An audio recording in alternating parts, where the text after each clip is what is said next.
வணக்கம். நம்ம வந்து தேர்வு 2க்கான விளக்கங்கள் பார்க்கலாம். ஜிகேவ. தமிழ் வந்து நம்ம வந்து லேட்டா பார்க்கலாம். ஃபர்ஸ்ட்டு ஜிகே பார்த்துடலாம். நம்ம மேத்ஸ பொறுத்தவரைக்கும் 25 கொஸ்டின்ஸ்க்கு வந்து விளக்கம் நம்ம வந்து குரூப்ல அப்டேட் பண்ணியிருப்போம். ஸோ அத பார்த்துங்க. சரி, ஓகே. இதுல ஃபர்ஸ்ட்டு கொஸ்டின், அதாவது 101வது கொஸ்டின்லேருந்து பாருங்க. புத்தரின் எழுச்சி குறித்து விவரங்களை அளிக்கக்கூடிய நூல் எது? நமக்கு இது வந்து பார்த்தீங்கன்னா, நமக்கு 11த் ஹிஸ்டரி புக்ல இருக்கும்.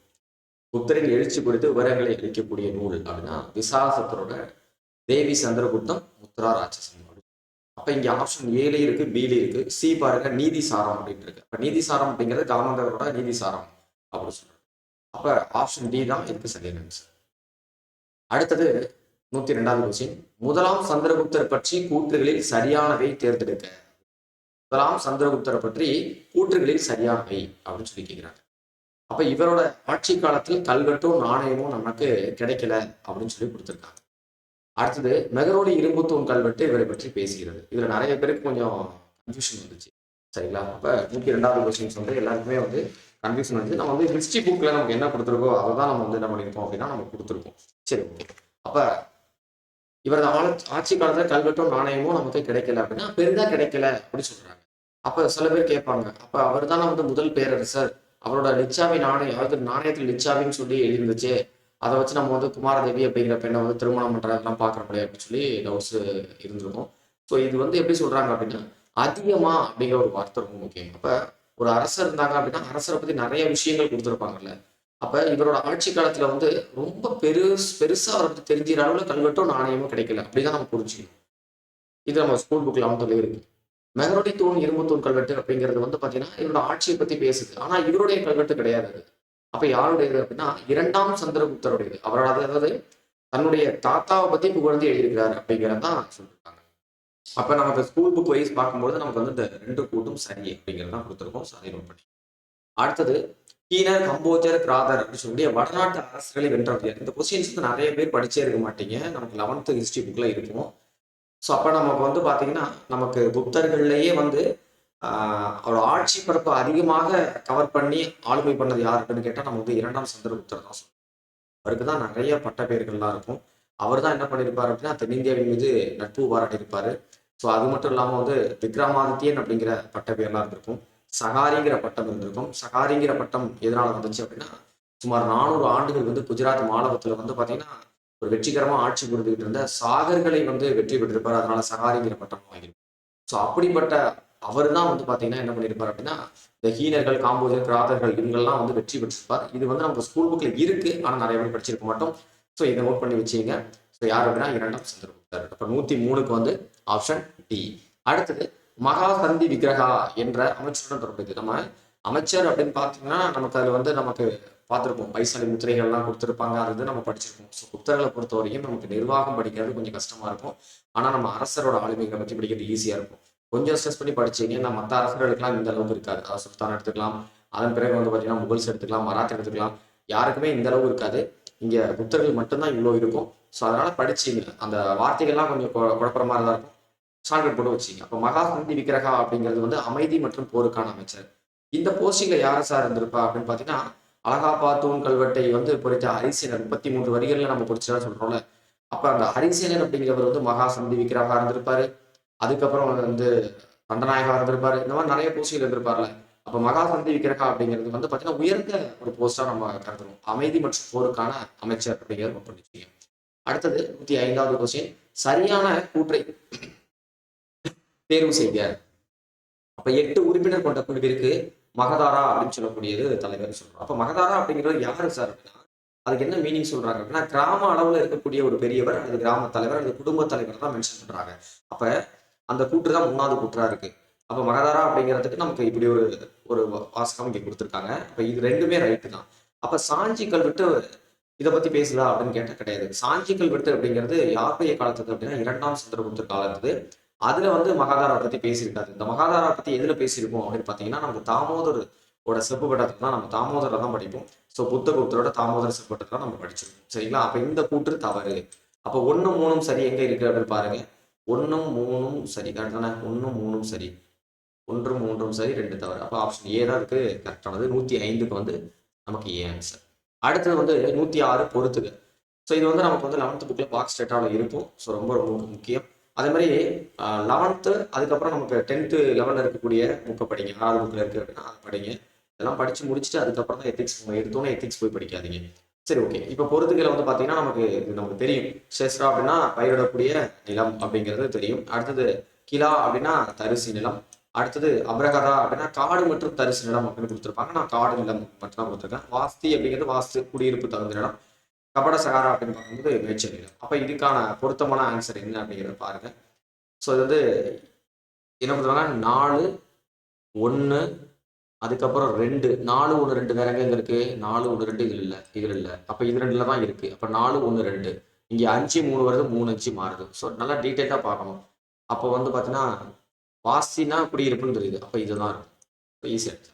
சரி ஓகே. அடுத்தது 106 குப்தர் காலத்தில் தென் பகுதியில் மிளகு மற்றும் ஏலம் புகழ்பெற்று இருந்ததை யாரு கூறுறாங்க? முக்கியமான விஷயம். இப்போ தென் பகுதியில் நமக்கு வந்து மிளகு ஏலமும் இருந்தது அப்படின்னு சொல்லி காளிதாசன் சொல்லியிருப்பாரு. பழ மரங்கள்லாம் அதிகமாக இருந்ததுன்னு சொல்லி வராக மிகிரர் சொல்லியிருப்பாரு. சரி ஓகே. இதுக்கான ஆப்ஷன் வந்து பி. அடுத்தது மாவட்டத்தின் நில பரிமாற்றம் தொடர்பான ஆவணங்களை அனைத்தையும் பாதுகாத்தவர் அப்படின்னு பார்க்கும்போது நில பரிமாற்றம் தொடர்பான ஆவணங்கள் அப்படின்னா முஸ்தபாலா. இதுவே வந்து அஷ்டபத்ர கிருதியா அப்படின்னு சொல்லி ஒரு பேர் இருக்கு. அது என்ன அப்படிங்கிறத நீங்க இந்த கொஸ்டினை நீங்க எடுத்து பாருங்க. 11th அதே புக்ல அடுத்த பக்கத்துல அதுக்கு முன்னாடி பக்கத்துல இருக்கு. அப்ப ஆவணங்கள் அரசு ஆவணங்களை பாதுகாப்பது அப்படின்னு பாத்தீங்கன்னா ஆப்ஷன் சி வரும். ஆனா இங்க நம்ம கேட்டிருக்கிறது என்ன அப்படின்னா நில பரிமாற்றம் தொடர்பானது அப்படின்னா முஸ்தபாலா. அப்ப அந்த அந்த அந்த இடத்துக்கு மேலேயே நமக்கு கொடுத்துருப்பாங்க. அப்ப நிலம் அப்படிங்கிறது வந்து அரசரோட ஹேண்டில் தான் இருக்கும். என்னதான் நிலங்களை வந்து கொடுத்தாலும் அவரோட தனிப்பட்ட உரிமை நிலத்துக்கான உரிமை அரசிட்ட தான் இருக்கும் அப்படின்னு சொல்லி நமக்கு கொடுத்துருப்பாங்க. அதெல்லாம் பார்க்கணும். அடுத்தது 109வது கொஸ்டின் பாகா என்ற வரி விளைச்சலில் அரசனின் பெரும் பங்கு என்ன அப்படின்னா 6ல் 1 பங்கு. ஓகே. இதுவும் பாக்ஸ் டேட்டா புக்ல இருக்கு. வணிக குழுக்களின் அமைப்பு மற்றும் செயல்பாடுகள் குறித்து விவரிக்கக்கூடிய ஸ்மிருதி. அப்ப வணிக குழுக்கள் அப்படின்னா 2 ஸ்மிருதி வரும். நமக்கு வந்து குப்தர்களை பொறுத்தவரை ஸ்மிருதி ரொம்ப ரொம்ப முக்கியமானது. கல்வெட்டு சான்றுகள், இலக்கிய சான்றுகள், அப்புறம் நாணய சான்றுகள் நம்ம எடுத்தோடனே ஸ்மிருதி தான் படிப்போம். நாரத ஸ்மிருதி, விஷ்ணு ஸ்மிருதி, காத்தியாயன ஸ்மிருதி, பிரகஸ்பதி இது மாதிரி நிறைய படிப்போம். சரி ஓகே. இதுல என்ன சார் கொடுத்துருக்காங்க? வணிக குழுக்களோட அமைப்பு செயல்பாடுகள் சார். அப்ப கண்டிப்பா என்ன வராது? விஷ்ணு வராது, நாரதர் இருக்கும், காத்தியாயனர் கிடையாது. இன்னொன்று காத்தியம் இல்லாம பிரகஸ்பதி அப்படின்னு சொல்லி ஒன்று கொடுத்துருப்பாங்க. அப்ப வணிக குழுக்களின் அமைப்பு மற்றும் செயல்பாடு குறித்து விவரிக்கக்கூடிய ஸ்மிருதி அப்படின்னா நாரதர். ஓகே. அடுத்தது குப்தர் காலத்தில் மிகச்சிறந்த ஸ்தூபிகள் கிடைக்கப்பட்ட இடங்கள் இது தவறானது. ஸ்தூபிகள் அப்படின்னு கேட்டாலே நமக்கு வந்து பௌத்தம் தொடர்பான கலைகள்லாம் வந்துடணும். அதை நம்ம படிப்போம். சரி ஓகே. அப்ப சமத், ரத்னகிரி, மிர்பூர் கான், அடுத்தது வந்து ஹஸ்தினாபூர் அப்படின்னு சொல்லி கொடுத்துருக்காங்க. இதுல வந்து பாத்தீங்கன்னா நமக்கு ஏபிசி 3மே சரிதான். அதாவது ஸ்தூபிகளுக்கு இருக்கக்கூடிய இடங்கள் தான். தவறானது அப்படின்னு பாத்தீங்கன்னா ஹஸ்தினாபூர் அப்படிங்கிறது நோட் பண்ணி வச்சுங்க. ஓகேவா? ஸோ சமத் அப்படிங்கிறது உத்தரப்பிரதேசம் இருக்கும். அதுக்கப்புறம் வந்து ரத்னகிரி அப்படிங்கிறது ஒடிசாவில் இருக்கும். ஒடிசாவில் இருக்கக்கூடியதான் ரத்னகிரி. அடுத்து மிர்பூர் கான் அப்படிங்கிறது வந்து சிந்துல இருக்கக்கூடிய. அதெல்லாம் நம்ம தெரிஞ்சு வச்சுக்கணும் ஸ்கூல் புக்கில். அடுத்தது 112வது கொஸ்டின் பொறுத்துக்க. மதுரா, அவுத், நவீன பீகார் அப்படின்னு சொல்லி கொடுத்துட்டு அதுக்கான மொழிகள் கொடுத்துருப்பாங்க. சரி ஓகே. அப்ப பிராந்திய மொழிகளோட மாற்றங்களை கொடுத்துருக்காங்க. மதுரா அப்படிங்கிறது வந்து என்ன இருக்குன்னா சூரசேனி அப்படின்னு சொல்லுவாங்க. அப்ப 2 எங்க இருக்கு? இங்க ஒரு இடத்துல மட்டும்தான் இருக்கு. முடிஞ்சு போச்சு. அதிலே கண்டுபிடிச்சலாம். ஸோ செக் பண்ணிப்போம். அவுத் அப்படிங்கிறது வந்து அர்த்த மகதி. அடுத்தது நவீன பீகார்ல மகதி அப்படிங்கிறது நோட் பண்ணிச்சுங்க. அடுத்து 113வது கொஸ்டின். குப்தர் ஆட்சி காலகட்டத்தில் வேதியியல் பெரும் பங்கு முன்னேற்றம் தெரிகிறது அப்படின்னு சொல்றாங்க. அப்ப வேதியியல் வந்து பெரும் பங்கு முன்னேற்றம் அடைஞ்சிருக்கு. அப்ப குப்தர் காலத்தை பொறுத்தவரை நமக்கு வந்து மருத்துவம்லாம் நிறைய படிப்போம். வராக மிகரை பத்தி நம்ம படிச்சிருப்போம். அதில் கொடுத்துருப்பாங்க வேதியோட பெரும்பங்கை பத்தி பேசியிருப்பாங்க. அப்ப கரெக்ட் தான். காரணம் மருந்துகள் தயாரிப்பதற்கு பாதரசம் மற்றும் இரும்பு ஆகியவற்றின் பயன்பாடுகள் குறித்து வந்து காளிதாசர் எழுதினார். அப்போ மருந்துகள் தயாரிப்பதற்கு பாதரசம், இரும்பு இதெல்லாம் பயன்பாடுகள் இருந்திருக்கு. கரெக்ட் தான். அதனாலதான் நம்ம வந்து என்ன பண்றோம்? குப்தர் ஆட்சி காலத்துல வேதியியல் பெரும்பங்கு முன்னேற்றம் தெரிகிறதுலாம் ஓகே தான். பட் இந்த இடத்துல இது ரொம்ப முக்கியம். காளிதாசர் கிடையாது, வராக மிகிரர் அப்படிங்கிறது. இப்போ கூற்று சரி, காரணம் தவறு அப்படிங்கிறது சொல்லி வச்சுங்க. அடுத்து 114 பொறுத்துக்க. தன்வந்திரி அப்படின்னாலும் நமக்கு ஆயுர்வேதத்துல ரொம்ப முக்கியமான தன்வந்திரி. ஓகே. அப்ப 4 எங்கெங்கெல்லாம் 4 வருது எல்லாத்தையும். அடுத்தது வராக மிகிரர் அப்படின்னு பார்க்கும்போது பிருகத் சம்ஹிதா அப்படிங்கிறது தான் கரெக்ட் ஆன்சர். அப்போ வந்து 3 எங்கெல்லாம் வருது? இது ஆப்ஷன் டில வருது, ஆப்ஷன் ஏல வருது. அப்ப ஆப்ஷன் பியும் சியும் கிடையாது. அப்ப எலிமினேட் பண்ணலாம். ஆரியபுத்தர் நமக்கு எல்லாருக்குமே தெரியும். ஸோ சூரிய சித்தாந்தம் அப்ப நமக்கு தெரியும். அப்போ வந்து சிக்கு வந்து 1 இங்க 1 இருக்கு, இங்கே இல்லை. அப்ப முடிஞ்சு போச்சு. அடுத்தது அமரசிம்மர் அப்படின்னா ஆப்ஷன் ஏ தான் கரெக்டா. சரியான கூற்றை தேர்வு செய்ய 115வது கொஸ்டின். குப்தர் காலத்தில் சிற்பக்கலையை விட ஓவியக்கலையில் ஈடுபட்டது. கண்டிப்பாங்க, ரொம்ப முக்கியம். இது நமக்கு கொடுத்துருப்பாங்க புக்லேயே. சிற்பக்கலையிலையும் ஃபேமஸ் தான். அதை விட ஓவியக்கலை சிறப்பாக இருந்ததுன்னு சொல்றாங்க. இந்த பிரெஸ்கோ வகை ஓவியங்கள் அஜந்தாவில் காணப்படுகிறது. நல்லா புரிஞ்சுக்கணும். அந்த பிரெஸ்கோ ஓவியம்னா என்னன்னு ஃபர்ஸ்ட் தெரிஞ்சுக்கணும். அதாவது சுவர் ஈரமாக இருக்கும்போதே வந்து வரையக்கூடிய ஓவியத்துக்கு தான் பிரெஸ்கோ ஓவியம் அப்படின்னு சொல்லுவாங்க.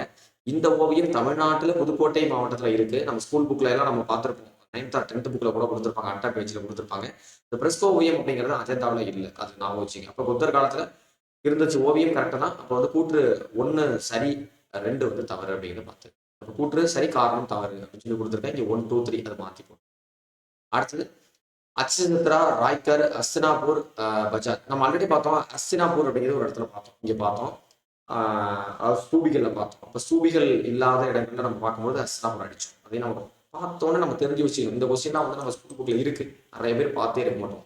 எதுக்காக இந்த கொஸ்டின் நம்ம வந்து இடம்பெற்றிருக்கு அப்படின்னா, இங்கே எல்லாம் கிடைக்கப்பட்ட கலைகள் ரொம்ப முக்கிய மட்பாண்ட கலைகள். இப்போ மட்பாண்ட கலைகள் நம்ம ஆங்கிலத்தில் சொல்றோம், டெரகோட்டான்னு சொல்றோம், சிந்துவெளி நாகரிகத்திலே இருந்திருக்குன்னு சொல்றோம்.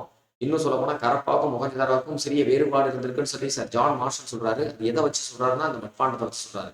இவ்வளவு சிறப்பான முக்கியமான மட்பாண்டம் புத்தர் காலத்துல ஃபேமஸான இடங்கள் அப்படின்னா அந்த 4 இடம் இருக்கு. அந்த 4 இடத்த நோட் பண்ணி வச்சுக்க, வருங்காலங்களில் கொஸ்டின்ஸ்ல கேட்கலாம். அப்போ அக்ஷயசத்ரா, ராய்கார், அடுத்தது வந்து ஹஸ்தினாபூர், அடுத்தது பஜார் அப்படின்னு சொல்லி நம்ம கொஞ்சம் பஜாருக்கு போனால் தான் மட்பாண்டங்கள்லாம் நிறையா வாங்கலாம் அப்படின்னு ஞாபகம் வச்சுங்க. ஸோ இந்த மாதிரி ஏதாவது ஒரு ஞாபகம் வச்சுட்டு மனப்பாடம் பண்ணிங்க. அடுத்த 117வது கொஸ்டின், அஜந்தா, பாக், பாதாமி ஆகிய இடங்கள்ல காணப்படக்கூடிய கலை அப்படின்னு பார்க்கும்போது இது ஓவியக்கலை. சரிங்களா? இதெல்லாம் நமக்கு தெரிஞ்சிருக்கும், ஸ்கூல் புக்லேயே படிச்சிருப்போம். அடுத்தது 118, கீழ்கண்ட தொல்லியல் சான்றுகள்ல மாறுபட்ட ஒன்றை தேர்வு செய்க அப்படின்னு கொடுத்துருக்காங்க. பாருங்க, ஊர் பேர் கொடுத்துருக்காங்க. மதுரா, கத்வா. ஊர் பேர் கிடையாது, சான்றுகள் கொடுத்துருக்காங்க. சரியா? மதுரா, கத்வா, சோனாபட், சாஞ்சி. இப்ப நமக்கு பார்க்கணும், இந்த சாஞ்சி அப்படிங்கிற நம்ம ஆல்ரெடி பார்த்தோம். 2ஆம் சந்திரகுப்தரோட பாறை அப்படின்னு சொல்லி பார்த்தோம். சாஞ்சி பாறை அப்படிங்கிறது, சாஞ்சி பாறை கல்வெட்டு. ஓகே, அப்ப இது பாறைன்னு சொல்றாங்க. மதுரா பாறை கல்வெட்டு, ஆமாங்க, இதுவும் 2ஆம் சந்திரகுப்தரோட தான். அடுத்து கத்வா அப்படிங்கிறது பாறை கல்வெட்டு தான். அப்ப சோனாபட் அப்படிங்கிறது செப்பு பட்டயம். சரிங்களா? அப்ப இதுதான் மாறுபட்டு இருக்கு. அப்ப இந்த அளவுக்கு நம்ம வந்து தெளிவா படிக்கணும், அந்த சான்றுகள்லாம் படிக்கணுங்கிறதா கொடுத்துருக்கோம். ஆப்ஷன் சி அது கரெக்ட். 119, இலங்கை அரசர் மேகவர்மன் தொடர்புடைய குப்த அரசர். நம்ம படிச்சிருப்போம். மேகவர்மன் அப்படின்னாலே வந்து என்னது, சமுத்திரகுப்தர் தான். சரிங்களா? இதுல வந்து ஒன்றும் பெருசா ஒன்றும் கிடையாது. சமுத்திரகுப்தர் சமகாலத்தில் மேகவர்மன் அவர் என்ன பண்ணிருப்பாரு, கையாவில் வந்து புத்த மடாலயம் கட்டத்துக்கு பர்மிஷன் கேட்டிருப்பாரு. அந்த மாதிரி அதுக்கான வாய்ப்புகளும் சமுத்திரகுப்தர் வழங்கியிருப்பார் அப்படிதான் பார்த்திருப்போம். ஸோ அது ரொம்ப முக்கியம். அடுத்தது 120வது கொஸ்டின், கீழ்கண்ட கூற்றுகளை கவனிக்க. என்ன சார் கவனிக்கணும் அப்படின்னா, புத்தர்கள் வெளியிட்ட வெள்ளி நாணயங்களில் வீணை வாசிப்பது போன்ற உருவம் குறிக்கப்பட்டுள்ளது. இதுல வந்து அவங்க ஆப்ஷன் வந்து தப்பா கொடுத்துருப்போம், அதை சேஞ்ச் பண்ணீங்க. ஸோ இந்த இடத்துல வந்து வெள்ளி நாணயங்கள் அப்படிங்கிறது என்ன, தங்க நாணயம். அப்போ வந்து புத்தர்கள் அப்படின்னாலே ஃபேமஸ் என்ன, தங்க நாணயம் தான். அப்ப இந்த கூற்று தவறானது. இந்த வெள்ளி நாணயங்களை வச்சு சொல்றேன். அடுத்து சமுத்திரகுப்தர் தென்னிந்தியாவின் மீது நட்பு பாராட்டினார் அப்படின்னு கொடுத்துருக்காங்க. சமுத்திரகுப்தர் தென்னிந்தியாவின் நட்பெல்லாம் பாராட்டல.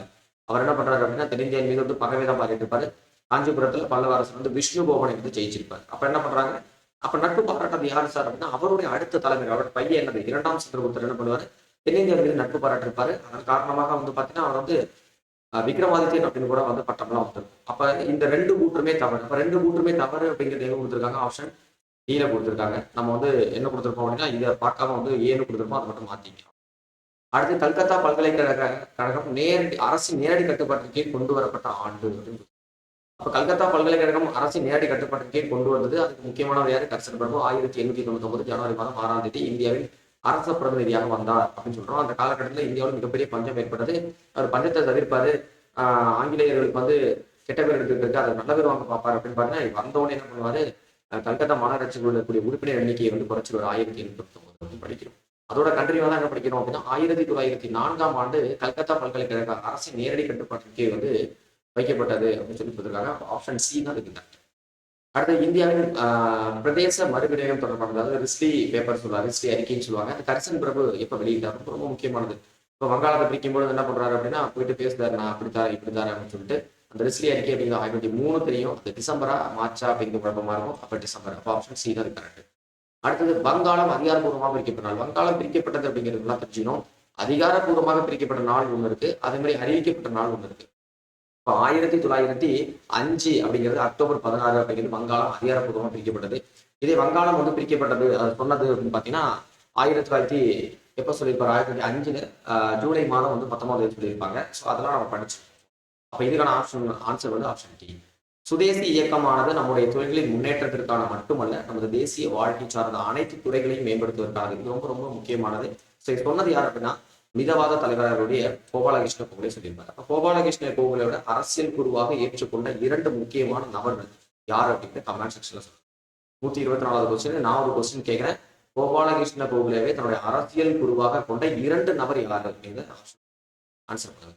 அடுத்தது 125 ஆத்ம சக்தி என்னும் செய்தியை மக்களிடம் பரப்புவதற்கு திருவிழாக்களை பயன்படுத்தினார். இந்த கூற்றோடு தொடர்புடைய யார்? ஆத்ம சக்தி அப்படின்னால என்ன பண்ணிடணும் அப்படின்னா உடனே ரவீந்திரநாத் தாகூர் வந்துடணும். இதுதான் முக்கியம். அடுத்தது 126 வங்க பிரிவினை சுதேசி இயக்கம் தொடர்புடைய கூற்றுகளை காண்க. அப்ப வங்க பிரிவினையின் பொழுது சம்பந்தப்பட்ட கூற்று கொடுத்துருக்காங்க. சாமானிய மக்களுக்கும் அரசியலில் இணைந்து கொள்ள அழைப்பு விடுக்கப்பட்டது. ஆமாங்க, ஒரு உயர்குடி மக்கள் வந்து சாமானிய மக்களையே என்ன பண்றாங்க, அழைப்பு விடுக்கிறாங்க. வாங்க வங்காளத்தை பிரிக்கிறாங்க, நம்மளாம் போராடணும்னு சொல்லி அழைப்பு விடுக்கிறாங்க. இதன் மூலமா என்ன ஆகுது அப்படின்னா வட்டார மொழி பத்திரிகைலாம் வளர்ச்சி பெறுது. ரெண்டாவது, அதாவது 1வது கூற்றும் சரி, 3வது கூற்றும் சரி. 2வது கூற்று என்ன கொடுத்துருக்காங்க, உயர்குடி மக்களுக்கு மட்டுமே அரசியல் இணைந்து கொள்ள அழைப்பு விடுக்கப்பட்டது இல்லை. அப்ப இந்த கூற்று வந்து தவறு. அப்ப 1ம் 3ம் சரி, 2 தவறு. ஆப்ஷன் 7 இருக்கு. அடுத்தது சுயராஜ்யம் என்பது அந்நியர் ஆட்சியிலிருந்து முற்றிலும் விடுதலை அடைவது. அப்ப சுயராஜ்யம் அப்படிங்கிற அந்த வார்த்தை வந்து ஒவ்வொருத்தரும் ஒவ்வொரு மாதிரி வந்து மீன் பண்ணுவாங்க. இப்போ சுயராஜ்யம் அப்படிங்கிறது வந்து நம்ம சுதந்திரம் பெறுதல் மட்டும்தான், ஆங்கிலோட தொடர்பு வச்சுக்க கூடாது அப்படின்லாம் கிடையாது அப்படின்னு சொல்லி பாலகங்காரத்தில் சொல்லியிருப்பாரு. ஆனா இந்த கூற்று நம்ம என்ன பார்க்கணும் அப்படின்னா இல்ல அந்நியர் ஆட்சியிலிருந்து முற்றிலும் விடுதலை பெறணும் அப்படின்னு சொல்லி சொன்னது அப்படின்னு பார்த்தீங்கன்னா பிபின் சந்திரபால். ஸோ அவ பாருங்க, ரொம்ப முக்கியம். பிபின் சந்திரபால் அப்படிங்கிறது நமக்கு படிச்சுட்டு இருப்போம். தமிழ்நாட்டுக்கு வந்திருப்பாரு.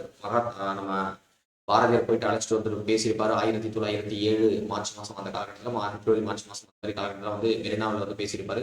ஸோ இதெல்லாம் படிக்கும். சரிங்களா? அடுத்து 128 இவருடைய விடுதலை ஆகக்கூடிய அந்த தினம் தான் 1908 மார்ச் 9 தான் என்ன சொல்லுவாங்க அப்படின்னா தென்னிந்தியா, அதாவது ஆவு சிதம்பரமும் சுப்பிரமணிய சிவா, வத்தலகுண்டு சுப்பிரமணிய சிவா இவங்கெல்லாம் என்ன பண்ணுவாங்க அப்படின்னா திருநெல்வேலியில சுதேசி நாடா கொண்டாடணும்னு சொல்லி முடிவு பண்ணுவாங்க. அதுக்காக கைது ஆவாங்க. இந்த மாதிரி நிறைய விஷயங்கள்லாம் நம்ம பார்க்குறோம்ல. இப்போ அந்த பிபின் சந்திரபால் ரொம்ப முக்கியமானது, மிகச்சிறந்த பேச்சாளர். சரி, ஓகே, அதை அப்புறம் நம்ம பார்க்கலாம்.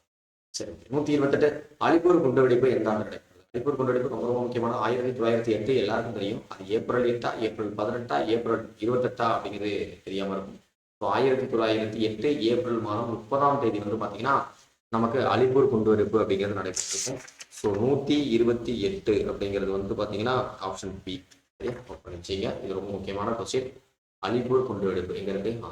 இதுல தான் வந்து குதிராம் போஸ் அடுத்து பிரபலாஸ் ஆகிய 2 பேர் வந்து பார்த்தீங்கன்னா பிளான் பண்ணி போவாங்க. பட் ஆனால் வந்து டக்ளஸ் கிங்ஸ், அதாவது கிங்ஸ் டக்ளஸ் வந்து கொண்டு நினைப்பாங்க. ஆனால் வந்து ஒரு வேற வண்டியில் தூக்கி போட்டு ஆங்கிலேய பெண்மணிகள் இறந்துருவாங்க. நம்ம படிப்போம். சரி, ஓகே. 129 தீவிர தேசிய காலத்திலிருந்து, அதாவது தீவிரமான தேசியத்திலிருந்து, இந்த இடத்துல கொஞ்சம் மிஸ்டேக்கா இருக்கு, தீவிர தேசியவாதத்திலிருந்து அப்படின்றது காலத்தில் இருக்கு. சாரி, அதுல இருந்து மிதவாதியா மாறியவர் யாரு அப்படின்னு பார்த்தீங்கன்னா அந்த அலிப்பூர் குண்டுவெடிப்போட தொடர்புடையவரா? ஆமா, அதோட தொடர்புடையவர் தான். ஆனா அவர் தொடர்பு படத்துல அவரோட சகோதரர் வந்து அதில் சம்மந்தப்பட்டிருப்பாரு. ஆனால் இவரும் மாட்டிருப்பாரு. அதுக்குதான் சித்தரஞ்சன் தாஸ் அவர்களுடைய சிஆர் தாஸ் வந்து வழக்காடி இருப்பாரு. அதன் பிறகு என்ன பண்ணுவார், அரவிந்த் கோஷ், ஆன்சர் அரவிந்த் கோஷ். அதுக்கப்புறம் என்ன பண்ணியிருப்பாரு அப்படின்னா தன்னுடைய சகோதரர்கள் வந்து தூக்கு தண்டனை கொடுத்து அப்புறம் நாடு கடத்தி வாழ்நாள் முழுவதும் கடத்தி போயிட்டாங்க. அதில் மன உளைச்சல் ஆவார். அப்படியே பாண்டிச்சேரி வந்து தன்னோட வாழ்நாளில் அப்படியே வந்து பாண்டிச்சேரியை கழிச்சிடுவார் அப்படின்னு சொல்லி நம்ம படிச்சிருப்போம். அப்ப தீவிர தேசியத்திலிருந்து அப்படியே மிதவாதியா மாறிய ஒரு தலைவர் அப்படின்னு கேட்டா தமிழில் வெளியிடப்பட்ட முதல் தினசரி பத்திரிகை நமக்கு தெரியும், சுதேசி மித்திரன். தமிழில் வெளியிடப்பட்ட முதல் தினசரி பத்திரிகை. உடனே வந்து தி ஹிந்து தான் 1878 கூடாது, அது வந்து ஆங்கில பத்திரிகை. சரியா? சக்கரவர்த்தினி அப்படிங்கிறது மாத இதழ். குழப்பி விடாது, பின்னாடி வந்துச்சு. அடுத்து இந்தியா அப்படிங்கிறது அது வார இதழ். ஒவ்வொன்றையும் படிக்கும்போது என்னென்ன இதழ்கள் படிக்கணும். அப்புறம் சுதேசி மித்திரன் ஆரம்பத்துல பருவ இதழா வந்துச்சு, இதுக்கப்புறம் மாத இதழாக மாறிருக்கு. சரி, ஓகே. அப்ப இந்திய அரசியலமைப்பு என்ற கொள்கை முதலில் எங்கு தோன்றியது? அமெரிக்காவில் தோன்றியது. இந்திய தேசிய காங்கிரஸ் மாநாட்டில் வயது வந்தோர் வாக்குரிமையின் மூலம் உறுப்பினர்கள் தேர்ந்தெடுக்கப்பட்டு அரசியல் நிர்ணய சபை உருவாக்கப்பட வேண்டும் என்ற தீர்மானம் நிறைவேற்றப்பட்ட ஆண்டு. நான் சொல்லிட்டேன், பிரகதீஷ் பப்ளிகேஷன் நீங்க பாலிட்டிக் வச்சீங்க அப்படின்னு சொல்லி 1936. ஜவஹர்லால் நேரு தலைமையில் முதலில் கிராமத்தில் நடைபெற்ற பாசிப்பூர் மாநாடு எந்த மாநிலத்தில் நடைபெற்றது? பிரகதீஷ் பப்ளிகேஷனை கொடுத்துருக்க மாட்டாங்க, நோட் பண்ணி வச்சீங்க. பாசிப்பூர் மாநாடு அப்படிங்கிறது முதல்ல கிராமத்தில் நடைபெற்றது. யாருடைய தலைமையில் நடைபெற்றது அப்படின்னா ஜவஹர்லால் நேரு. சார், அந்த பாசிப்பூர் மாநாடு எந்த மாநிலத்தில் சார் இருக்கு? மகாராஷ்டிரா. அடுத்தது இந்திய அரசியல் நிர்ணய சபை உறுப்பினர் 299 இருக்கும் பொழுது அதில் சுதேச மாகாண எண்ணிக்கை அப்படின்னு பார்க்கும்போது 70. Option C. இந்திய அரசியல் நிர்ணய சபையின் முதல் கூட்டம் நடைபெற்றது. நம்ம அவசரத்தை நடிச்சுக்கணும், மும்பைன்னு அடிச்சுக்குவோம். ஏன்னா இந்திய தேசிய காங்கிரஸ் நம்ம மைடுல வந்துடும். இந்திய அரசியல் நிர்ணய சபையின் முதல் கூட்டம் 1946 டிசம்பர் மாதம் 9ஆம் தேதி டெல்லியில, புதுடெல்லியில் நடைபெற்றிருக்கும். அதுல தற்காலிக தலைவராக டாக்டர் சச்சிதானந்தாஸ் இது பண்ணியிருப்பாரு. அப்புறம் டிசம்பர் 10 அவர் இறந்திருப்பாரு. அதன் பிறகு வந்து பர்மனண்டா வந்து என்ன பண்ணியிருப்பாங்க அப்படின்னா டாக்டர் ராஜேந்திர பிரசாத் வந்து செலக்ட். அது வந்து டிசம்பர் 11. டிசம்பர் 13, 1946 ரொம்ப முக்கியமானது. குறிக்கோள் தீர்மானம் அல்லது நோக்க தீர்மானம்னு சொல்லுவாங்க. அந்த தீர்மானம் ஜவஹர்லால் நேரு கொண்டு வந்திருப்பாரு. அது 1947 ஜனவரி மாதம் 22ஆம் தேதி என்ன பண்ணுவாங்க, அரசியல் நிர்ணய சபை ஏற்றுக்கொள்ளப்பட்டிருக்கும். அதுதான் பின்னாடி முழுவுரையா நம்ம வந்து பார்ப்போம். சரி, ஓகே. அப்ப இந்திய அரசியல் நிர்ணய சபையின் முதல் கூட்டம் அப்படிங்கிறது புதுடில்லி. அடுத்தது 136 இந்திய தேசிய இலச்சினை ஏற்றுக்கொள்ளப்படுற நாள். ரொம்ப முக்கியம். அந்த சின்னம் ஏற்றுக்கொள்ளப்பட்டது அப்படின்னா 1950 ஜனவரி 26. சரிங்களா? இந்திய அரசியலமைப்பு சட்டத்தை உருவாக்கி ஏற்படுத்தப்பட்ட குழுவில் பெரிய குழுக்கள், அதாவது மென்ஷன் பண்ணியிருக்காங்க, மேஜர் மேஜர் கமிட்டி, மைனர் கமிட்டின்னு சொல்லுவாங்க. ஜவஹர்லால் நேரு தலைமை தாங்காத குழு தான் கேட்கிறாங்க. தாங்கிய குழு, தாங்காத குழு. அப்ப இதுக்கு என்ன படிக்கணும்? மொத்தம் 23 குழுக்கள் இருக்கு. அதுல மேஜர் வந்து பாத்தீங்கன்னா பெரிய குழுக்கள், சிறிய குழுக்கள், மைனர் குழுக்கள். அப்ப பெரிய குழுக்கள் எத்தனை இருக்கு, சிறிய குழுக்கள் எத்தனை இருக்குன்னு படிக்கணும். 8 இருக்கு, அப்புறம் 15 இருக்கு. அதை இருக்கக்கூடியவர்கள்லாம் நம்ம படிக்கணும். அதுலயும் வந்து பாத்தீங்கன்னா அந்த பெரிய குழுக்கள்லயே வந்து ஆலோசனை குழு வந்து ஒரு 4 பிரியும். அதெல்லாம் நம்ம வந்து டெப்தா பார்க்கணும். இது எல்லாமே எங்க இருக்கு அப்படின்னா பிரகதீஷ் பப்ளிகேஷன்ல இருக்கு. ஸ்கூல் புக்ல இருக்காது. நம்ம வந்து வரக்கூடிய எக்ஸாம்க்குலாம் நம்ம வந்து ஸ்டாண்டர்டா ஒரு 15 மதிப்பெண் நம்ம வந்து பாலிட்டியில் எடுக்கணும் அப்படின்னா கண்டிப்பா தாராளமா நீங்க அந்த புக்கை வாங்கி படிங்க. ஓகே. இந்திய அரசியலமைப்பு சட்டத்தை உருவாக்க ஏற்படுத்தப்பட்ட குழுவில் ஜவஹர்லால் நேரு தலைமை தாங்காது அப்படின்னு பாத்தீங்கன்னா நமக்கு வந்து மாகாண அரசியலமைப்பு குழு. அப்போ வந்து ஒன்றிய அதிகார குழு, ஒன்றிய அரசியலமைப்பு குழு, மாநில குழுக்கள், இதுல எல்லாத்துலயும் வந்து பாத்தீங்கன்னா யார் இருந்திருப்பா அப்படின்னா ஜவஹர்லால் நேரு இருந்திருப்பாரு. மாகாண அரசியலமைப்பு குழுவில் தான் அவர் இருக்க மாட்டார். அப்போ மாகாண அரசியலமைப்பு குழுவில் யார் இருந்தார் அப்படின்னா ஒற்றுமையின் சின்னமா நமக்கு வந்து 150வது பிறந்த தினத்துல நம்ம பார்க்குறோம். அந்த மிகச்சிறந்த மனிதர், இந்தியாவின் இரும்பு மனிதன் சொல்லக்கூடிய பிஸ்மார்க்னு சொல்லக்கூடிய சர்தார் வல்லபாய் பட்டேல் தான் இந்த குழுக்கு தலைவராக இருப்பார். ஓகே. அரசியல் நிர்ணய சபை அமைக்கும் கோரிக்கை ஆங்கிலேயரால் ஏற்றுக்கொள்ளப்பட்ட ஆண்டு. அப்ப அரசியல் நிர்ணய சபை அமைக்கணும் அப்படிங்கிற கோரிக்கை வந்து ரொம்ப நெருக்கமா ரொம்ப ஃபேமஸா நம்ம பார்க்க போறது 1934 அப்படின்னு பார்ப்போம். ஸோ இந்திய கம்யூனிஸ்ட் கட்சியின் முன்னோடியாக இருக்கக்கூடிய எம்.என். ராய் அப்படின்னு சொல்லி படிப்போம். சரி, ஓகே. ஆனா இங்க என்ன கொஸ்டின்ஸ் கேட்கறாங்க, அரசியல் நிர்ணய சபை அமைக்கக்கூடிய கோரிக்கை ஆங்கிலேயர் நம்ம என்னன்னாலும் கேட்டு போகலாம். அதுக்கு பர்மிஷன் யார் கொடுக்கணும்? ஆங்கிலேயர் கொடுக்கணும். அப்ப ஆங்கிலேயர் எப்ப கொடுப்பாங்க? அவனுக்குன்னு ஒரு தேவை வரும்போது நம்ம அந்த இடத்துல ஒரு ப்ரெஷர் கொடுக்கும்போது நமக்கு கிடைக்கும். அதை தான் நம்ம வந்து பாத்தீங்கன்னா நம்ம அன்னிபெசன்ட் அம்மையார் வந்து சில வாசகங்கள்லாம் குறிப்பிட்டிருப்பாங்க. சரி, ஓகே. அப்ப இந்தியாவோட இங்கிலாந்தோட கடினமான தருணம் இந்தியாவின் வாய்ப்புக்கான தருணம்னு சொல்றாங்கல்ல. அப்ப ஆங்கிலேயர்களுக்கு இங்கிலாந்துக்கு ஏற்படக்கூடிய அந்த கடினமான தருணத்துல நம்ம என்ன பண்ணுவோம், வாய்ப்பு தேடிக்கணுங்கிற மாதிரி சொல்லியிருப்பாங்க. ஸோ அதே மாதிரி தான் அரசியல் நிர்ணய சபை அமைக்கக்கூடிய கோரிக்கை ஆங்கிலேயரால் எப்போது ஏற்றுக்கொள்ளப்பட்டது அப்படின்னா 1940 ஆகஸ்ட் அறிக்கை, ஆகஸ்ட் 8 வரும்ல, அந்த அறிக்கையில தான். அப்ப அதற்கான ஆன்சர் இதுதான். சரி, ஓகே. அடுத்தது அரசியல் நிர்ணய சபையின் தோற்றத்தின் பொழுது என்ன சின்னம் அப்படின்னா யானை. நோட் பண்ணி வச்சுங்க. கங்கை டால்பின் இந்தியாவின் தேசிய நீர்வாழ் உயிரினமாக அறிவிக்கப்பட்டாங்க. இது நல்லா புரிஞ்சுக்கணும். கங்கை வேற, டால்பின் வேற. அதாவது தேசிய சின்னத்துல சொல்றேன். கங்கை அப்படின்னு சொல்லி நம்ம கேட்டாங்கன்னா நம்ம என்ன ஆன்சர், அதுக்கு வேற ஆன்சர் இருக்கும். டால்பின் கேட்டா ஆன்சர் இருக்கும். அங்க என்ன சேர்த்து தான் கேட்கிறேன், கங்கை டால்பின் சொல்லி கேட்கிறேன். இதுல நீங்க வந்து இந்த கமால்லாம் போடலாம். சரிங்களா? அப்ப கங்கை கங்கை டால்பின், அதாவது டால்பின் இந்தியாவின் தேசிய நீர்வாழ் உயிரினமாக அறிவிக்கப்பட்ட ஆண்டு அப்படின்னு பாத்தீங்கன்னா நமக்கு வந்து 2010. அப்ப கங்கை அப்படின்னு கேட்கும்போது 2008. சரியா? அப்ப இதுக்கான ஆன்சர் வந்து ஆப்ஷன் சி. தேசிய மலராக தாமரை அறிவிக்கப்பட்ட ஆண்டு அப்படின்னு 1950. இந்தியா எனது தாய்நாடு என தொடங்கும் நமது தேசிய உறுதிமொழியை பிதிமாரி வெங்கட சுப்பராவ் அப்படிங்கிறவர் எந்த மொழியில் எழுதினார் அப்படின்னு சொல்லி கொடுத்துருக்காங்க. தெலுங்கு மொழி. இந்தியாவின் தேசிய கொடியை வடிவமைத்த பிங்களி வெங்கையா எந்த மாநிலத்தை சேர்ந்தவர் அப்படின்னா ஆந்திர மாநிலம். தேசிய கொடி முதலாக பறக்க விடப்பட்ட காங்கிரஸ் நாடு. ரொம்ப முக்கியம். லாகூர்ல 1929 டிசம்பர் மாதம் 31ஆம் தேதி ராபிக் நதிக்கரையில யாருடைய தலைமை அப்படின்னா ஜவஹர்லால் நேரு தலைமையில வந்து பாத்தீங்கன்னா முதலில் தேசிய கொடி பறக்கவிடப்பட்டிருக்கும். ரொம்ப முக்கியம். அரசியல் நிர்ணய சபையின் மொத்த உறுப்பினர்களின் மாகாண முதன்மை ஆணையர் சார்பில் மாறுபட்ட ஒன்று அப்படின்னு பார்க்கும்போது டெல்லி, அஜ்மீர், கூர்க்கு. அப்ப அந்த லாகூர் அப்படிங்கிறது வராது. அடுத்தது கெமிஸ்ட்ரியில ஒரு 5 கொஸ்டின் இருக்கு. கெமிஸ்ட்ரி வந்து கஷ்டம்னு சொல்லி படிக்காம இருந்துடாதீங்க. ஸோ படிங்க. சதுப்பு நில வாயு என்று அழைக்கப்படுகிறது. அப்ப சதுப்பு நில வாயு அப்படின்னா மீத்தேன். கீழ்கண்ட கூற்றுடன் தொடர்புடையது. குறைந்த கொதிநிலை கொண்ட திரவம். கொதிக்கும் பொழுது என்ன, அது வந்து அப்படியே பெண்ட் ஆகும்ல அப்படின்னு நம்ம வச்சுங்க. அப்ப பென்டேன் அப்படிங்கிறது. அடுத்து பார்க்கலாம். ஆய்வகங்கள்ல கரைப்பான் மற்றும் எரிபொருளாக்கப்பட்டது. அப்படியே கரைச்சு அப்படியே பெண்ட் ஆகிடும் வச்சுங்க. அப்படி கரைக்கும் போது என்ன ஆகுது அப்படின்னா பாலிஸ்டைன். அப்போ பாலிஸ்டைன் என்ற வேதிப்பொருள் உற்பத்தி செய்யப்படுகிறது. அப்போ இந்த 3க்குமே ஷார்ட்கட் சொல்லிட்டு படிச்சிங்க. நமக்கு எக்ஸாம்ல ஒரு கொஸ்டின் வந்தது அப்படின்னா நமக்கு ஒரு வாய்ப்பு தானே. எதையுமே படிக்காம போகக்கூடாது குரூப் 4 பொறுத்தவரையும். குறைந்த கொதிநிலை கொண்ட திரவம் அப்படின்னா அடுத்து உற்பத்தி வாயு. இந்த இடத்துல நிறைய பேர் தப்பு பண்றது என்ன அப்படின்னா தொகுப்பு வாயுன்னு சொல்லக்கூடிய நீர்வாயுவை கம்பேர் பண்ணிக்கிறாங்க. ஸோ நல்லா போடுறது இங்கே கொடுத்துருக்குது உற்பத்தி வாயு. அப்போ கார்பன் மோனாக்சைடு பிளஸ் ஹைட்ரஜன் வாயுவா நைட்ரஜன் வாயு. நைட்ரஜன் வாயு அப்படிங்கிறது வந்து எங்க வந்துடும், தொகுப்பு வாயுக்கு வந்துடும், நீர் வாயுக்கு வந்துடும். அப்ப இந்த கூற்று வந்து தவறு. கல்கரியின் மீது 1000 டிகிரி கிடையாது, 1100 டிகிரி. அப்ப 1000 டிகிரிங்கிறது எதில் வரும், நீர் வாயு வரும். ஓகே. இங்கிலாந்தில் உறிஞ்சி வாயு என்று அழைக்கப்படுகிறது. கரெக்ட் தான். இப்போ வந்து 3 மற்றும் என்னவா இருக்குது அப்படின்னா சரி. எங்க 3 மற்றும் சரியா இருக்கு, இந்த இடத்துல ஆப்ஷன் சி. அடுத்தது கீழ்கண்ட கூற்றுடன் தொடர்புடையது. பிற நிலக்கரி வகையோட குறைந்த அளவு சல்பர் உள்ளது. கருமை நிறம் உடைய மந்தமான நிலக்கரி வகையாகும் அப்படின்னு பார்க்கும்போது நமக்கு வந்து என்ன ஆன்சர் அப்படின்னா பிட்டுமினஸ். அப்போ துணை பிட்டுமினஸ் 149வது கொஸ்டின் வந்து பார்த்தீங்கன்னா ஆப்ஷன். அடுத்து திரவமாக்கப்பட்ட பெட்ரோலியம், அதாவது எல்பிஜி லிக்விட் பெட்ரோலியம் கேஸ் தான் கேட்குறாங்க. டக்குன்னு பார்த்தோன்னே என்னடா அது திரவமாக்கப்பட்ட பெட்ரோலிய வாயுன்னு சொல்றாங்க அப்படின்னு குழப்பிடக்கூடாது.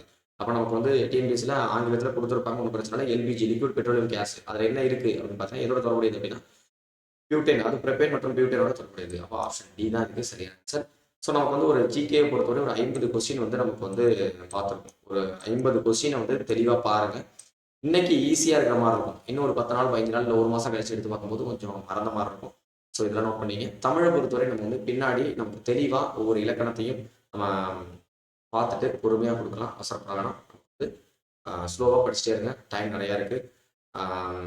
நம்மளோட முயற்சிகள் எப்பயுமே வந்து கண்டினியூஸாக இருக்கணும். அப்படி இருந்தாலும் நம்மளால் சக்ஸஸ் முடியும். சும்மா 10 நாள் படிக்கிறது, அப்புறம் 10 நாள் தூங்குறது, அப்புறம் 10 நாள் எங்கேயும் வேலைக்கு போகிறது அப்படிலாம் அதை ஜெயிக்க முடியாது. இன்றைக்கி இருக்கக்கூடிய காம்படிஷன் தெரிஞ்சு வச்சிங்க. ஸோ இன்றைக்கி வரக்கூடிய இளைய தலைமுறைகள்லாம் எவ்வளோ ஸ்பீடாக குயிக்காக படிக்கிறாங்கன்னு உங்களுக்கு தெரியுது. ஸோ அதனால் அதுக்கேற்ற மாதிரி நம்மளும் வந்து படிக்கணும். வேஸ்ட் பண்ணாமல் படிங்க. ஸோ அடுத்த டெஸ்ட்டை